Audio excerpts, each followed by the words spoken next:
সত্যই বৈষম্য বিরোধী কোটা আন্দোলনের মাধ্যমে বাংলাদেশের সাবেক প্রধানমন্ত্রী শেখ হাসিনা আওয়ামী লীগের পতন হয়েছে।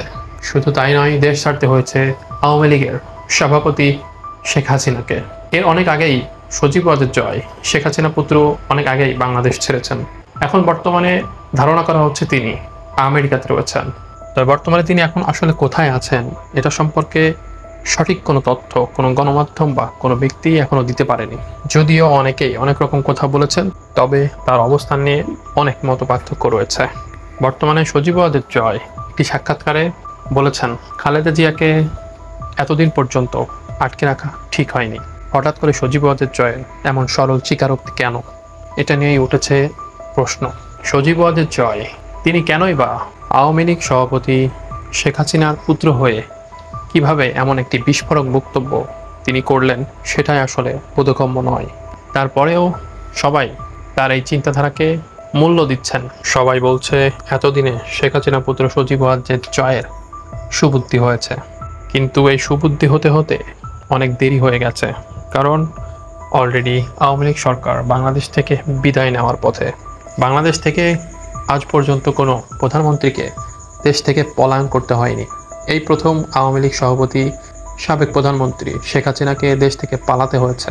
সাধারণত যেই দলের সভাপতি দেশ থেকে পালিয়ে যায়, সেই দলের অস্তিত্ব আর কোনো দেশেই টিকে থাকে না। খুব সম্ভবত এই কারণেই বিশেষজ্ঞরা আওয়ামী লীগকে এখন অস্তিত্বহীন একটি দল বলে বিবেচনা করছে। তো ভিউয়ার্স, চলুন খালেদা জিয়ার মুক্তির বিষয় সম্পর্কে সজীব ওয়াজেদ জয় কি বক্তব্য দিয়েছেন সেটা শুনে আসা যাক। আমার প্রতিক্রিয়া হচ্ছে যে এটা আসলে হয়তো আরো আগেই হওয়া উচিত ছিল। কারণ তিনি ওনার কনভিকশন হয়েছেন, তিনি তার সাজা করেছেন। তিনি বয়স্ক একজন মহিলা, ওনাকে আসলে তিনি জেলে ছিলেন না, তিনি গৃহবন্দী ছিলেন। তবে আমার মতে আসলে ওটা আর প্রয়োজন ছিল না। তো আমি এটা মনে করি এটা সঠিক সিদ্ধান্ত হয়েছে ওনাকে ছেড়ে দাও। ভিউয়ার্স, সজীব ওয়াজেদ জয়ের এই মন্তব্যের পিছনে আসলে কারণটা কি, যদি আপনারা কেউ আন্দাজ করতে পারেন তাহলে অবশ্যই আমাদের ভিডিও কমেন্টস বক্সে জানিয়ে যাবেন। এদিকে সজীব ওয়াজেদ জয় শেখ হাসিনার একমাত্র ছেলে, যিনি লাইভে এসে তার মায়ের সম্পর্কে বলেছেন, আমার মা কোনো ভুল করেনি, কিছু পুলিশ অতিরিক্ত বল প্রয়োগ করেছিল, এখানে আমার মায়ের কোনো দোষ নেই, আমার মায়ের কোনো হাত নেই।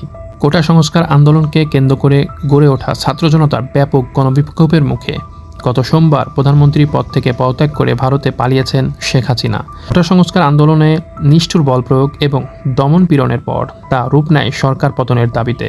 কিন্তু শেখ হাসিনা বিক্ষোভকারীদের দমন করার এই নির্দেশ দেননি বলে দাবি করেছেন তার ছেলে সজীব ওয়াজেদ জয়। তিনি একটি গণমাধ্যমকে জানিয়েছেন, আন্দোলনরত শিক্ষার্থীদের দাবি অনুযায়ী দেশে শেখ হাসিনা বিচারের মুখোমুখি হতে রাজি ছিলেন।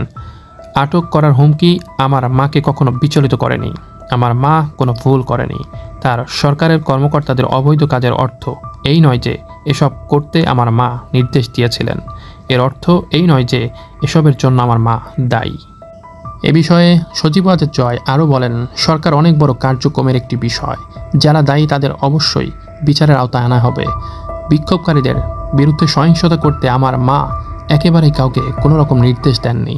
পুলিশ সহিংসতা বন্ধ করতে চেষ্টা করেছিল, কিন্তু কিছু পুলিশ কর্মকর্তা অতিরিক্ত বল প্রয়োগ করেছিল।